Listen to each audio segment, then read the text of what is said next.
Previously on Gears. Time for Disi's Double Ds. Of course, it is brought to us compliments of Red Bull Mobile together with Cell C. What we got, Disi? Today on my Disi's Double Ds, we are chatting to a man who far exceeds the definition of entrepreneur. It's Charles Stretch. Charles Stretch and James Pierce, two varsity students in PE, were asked by a nightclub owner just over a decade ago to find a way to help him keep in touch with his patrons. But little did they know it would turn them into two of South Africa's top entrepreneurs with a business called SMS Portal that generates over 300 million to 400 million rand annually. Yeah. What's our money? That's a lot of cash, eh? Lots. Charles, welcome to Balls. How are you doing? Very well, thanks, and you? We are terrific. We're going to call you the 300 million rand man. Sheepers, okay, cool. Awesome. Hang on, 400 million. 400 million. Yeah, just with interest since we started talking. Yeah. Wow. Did this take you by surprise? Yeah, most definitely, eh? Back in the day, we started a company called Blue World, taking photographs out of nightclubs and that, and then it was quite a well-known nightclub in Port Elizabeth, Toby Joe's. Never been there. And Yeah. Never been there, no. Never been Never there. got drunk there, ever. Didn't know Roger. Never nothing. knew Roger, no. Never played any music there, no. okay. So, yeah, Roger asked us to basically see if we can help him out with some SMSs, and it started there and, yeah, grew from there. But now, just explain this to me, because I remember, and it still happens or whatever, you're going to a nightclub and there are people who go around taking photos of you and then give you like a business card and say, hey, listen, you know, if you want them, go to this website and there they are. So how was yours different?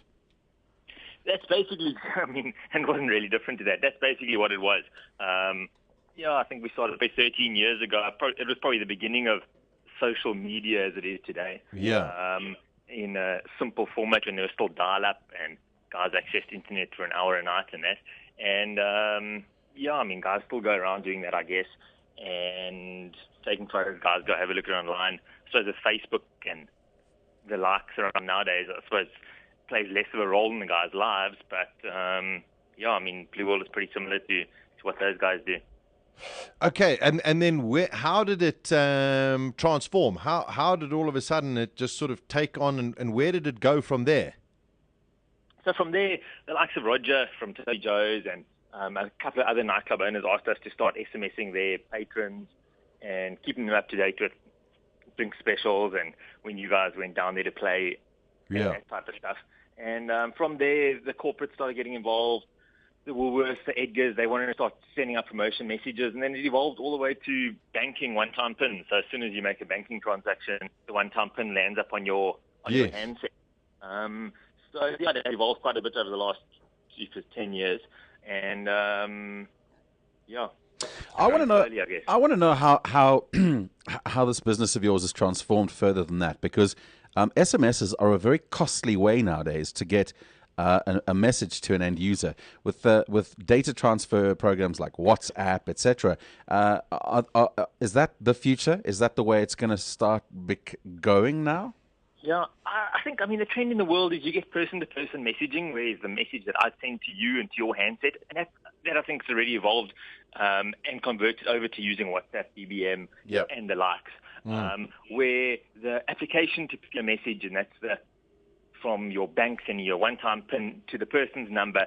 WhatsApp and these applications don't allow for those messages. So, I mean, even over in the UK and that, application-to-peer messaging is still growing year on year. And, I mean, mobile's the way forward, and especially with Africa and that. So we're not seeing any pullback there. I'm sure it will slow down one day, but at the moment, things are... Well, listen, hopefully for your shareholders and for yourself and your business profitability, it carries on for many years to come. Yeah, we hope so. Charles, the other thing, I mean, for example, you know, you're talking about, you know, in the banking sphere, the RVN numbers and those kind of things that get sent out. Did you guys have to adapt and get security conscious, et cetera, so that you don't get people who can sort of intercept those kind of text messages? Yeah, I think for the banks, it's a massive concern for them around the security of those messages. And generally it's very secure. There haven't been many breaches from vendors like ourselves. In the banking space, more of the issues are coming around SIM swaps and guys doing SIM swaps without you knowing about it, and that. And actually, the security breaches seem to be happening. Where from our side, we obviously plugging directly into the networks, and the banks are connecting directly to us. So there are limited areas where guys can breach security and that. And I mean, the banks do put a lot of importance on it and spend a lot of money to ensure that that doesn't happen.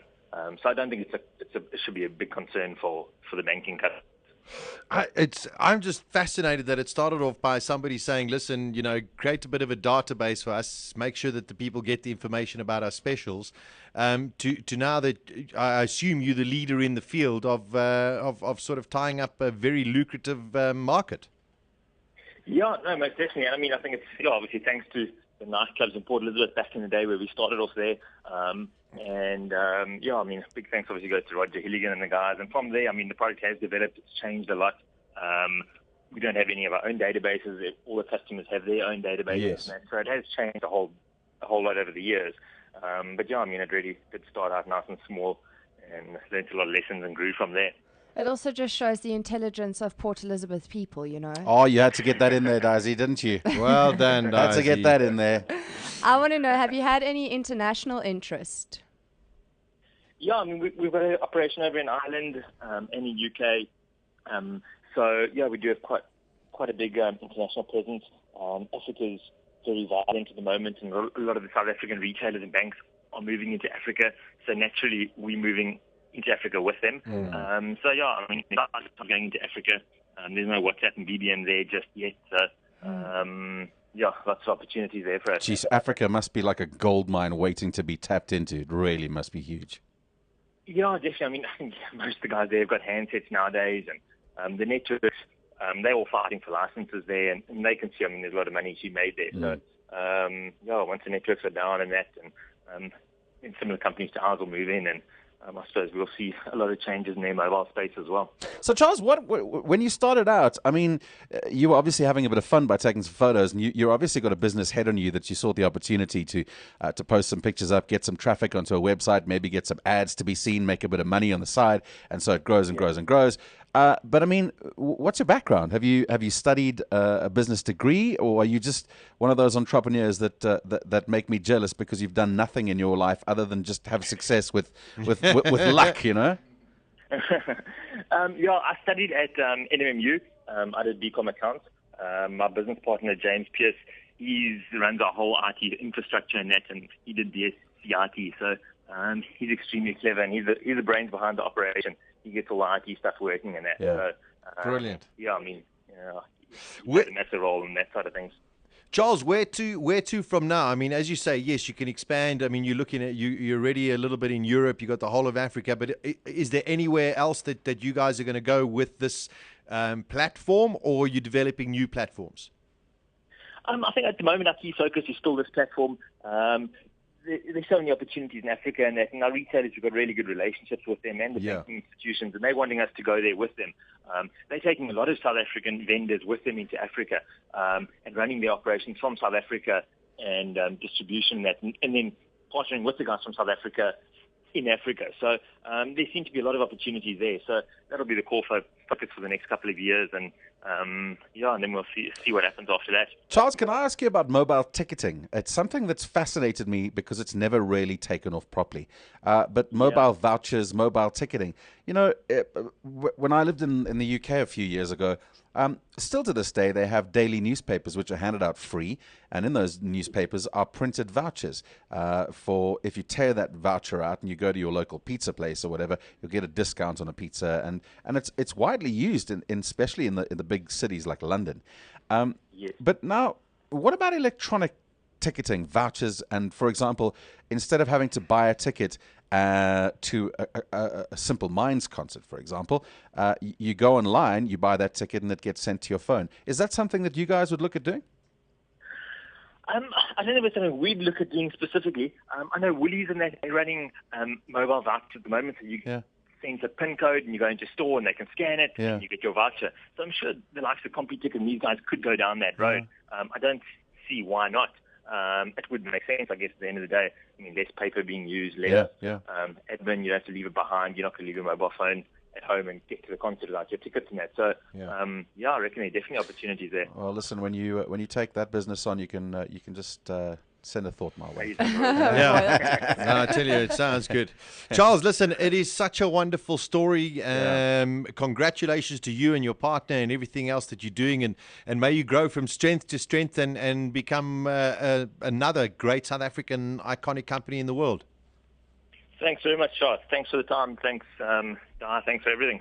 Cool. Thank Excellent. you. Thank you very much. Man, Cheers, take what care. a brilliant guy. What a legend. Hey? And you know what? How cool is he? What a humble human being as Yeah. well. How cool is that Must be a guy? PE thing. Must be a PE thing. Well, there we go. Disi's Double D's, of course, every day now at 2 o'clock, brought to us compliments of Red Bull Mobile and, of course, Cell C. Experience the world of Red Bull with Cell C. Get 200 megs free data per month for 12 months. Supercharged with more than 100% free extra value, including talk time, SMS and data. Plus, free Red Bull content, music, apps and games. Get your Red Bull mobile starter pack today at any Cell C outlet or participating retailer. Cell C, the power's in your hands. Weekdays from 12 to 2 p.m. Central African Time. Beautiful. Gears with Sasha Martinengo on bulls.co.za.